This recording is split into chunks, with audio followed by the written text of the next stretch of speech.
Assalamualaikum warahmatullahi wabarakatuh. Perkenalkan, nama saya Dadan Januar Hidayat. Saya Sukati Jahiran. Saya Ari Lukman. Saya Sarah Nur Rahmat. Saya Vera Triananda. Saya Hanan Awadi. Saya Sofiana Septiani. Kenapa di kelompok saya itu mengambil perusahaan pabrik tempe? Sebenarnya singkat saja ya.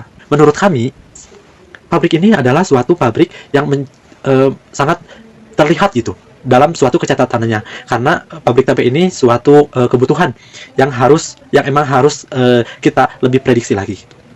Makanya kami mengambil keputusan bahwa kami memilih produk pabrik tempe ini karena sudah menjadi bagian dari kebutuhan kami. Di sini saya akan menjelaskan latar belakang pabrik tempe yang produknya kita analisis. Nama pemilik saat ini adalah Haji Amang, berusia 55 tahun. Dia sudah diajarkan untuk mengelola dan membuat tempe sejak dia duduk di bangku SMP. Usaha pabrik tempe ini turun-temurun dari keluarga Haji Amang hingga sampai ke Haji Amang sekarang. Haji Amang tidak menyebutkan secara spesifik tahun berapa pabrik tempe ini dibangun, tapi Haji Amang bilang bahwa dia sudah mengelola pabrik tempe ini selama 30 tahun.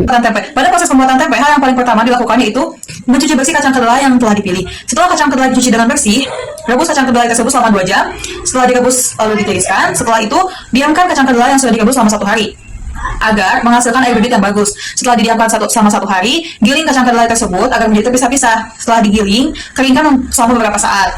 Jika kacang kedelai sudah kering, berikan ragi secukupnya kepada kacang kedelai. Lalu, cetak dan bungkus kacang kedelai menggunakan plastik yang diselimuti oleh daun pisang agar mudah dan rapi saat dipasarkan. Setelah selesai dicetak dan dibungkus, diamkan kacang kedelai selama 1-2 hari agar terfermentasi dengan baik.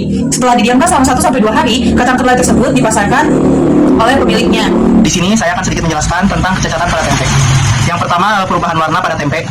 Pada suhu ruangan tidak menjadi kecoklatan, melainkan menjadi berwarna hitam. Hal ini disebabkan karena spora kapang terus mengalami pertumbuhan hingga berwarna kehitaman.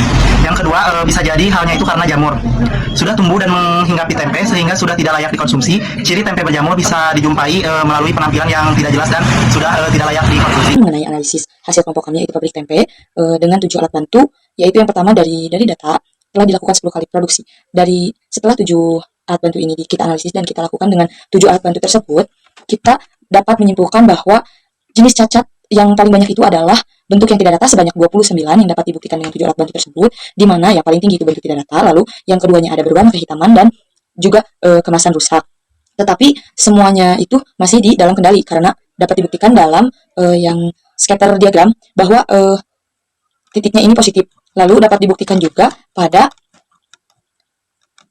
control chart bahwa masih bisa kita perbaiki, yang faktornya itu berasal dari beberapa faktor, tentunya setelah di fishbone diagram, yaitu dari mesin, metode, material, lingkungan, dan manusia, yang dapat ditanggulangi dengan cara-cara yang sudah disampaikan. Contohnya ada nih dari mesin, cara menanggulanginya itu dengan menggunakan alat khusus dan melakukan perawatan. Lalu ada metode ini bisa ditanggulangi dengan mencari pengembangan metode dan memperoleh metode. Jadi ada cara-caranya. Perbaikan masalah untuk produksi tempe ini yaitu ada beberapa poin. Yang pertama, untuk solusinya yaitu menggunakan bahan baku yang berkualitas baik. Yang kedua, memperhatikan proses pembuatan tempe dengan cermat.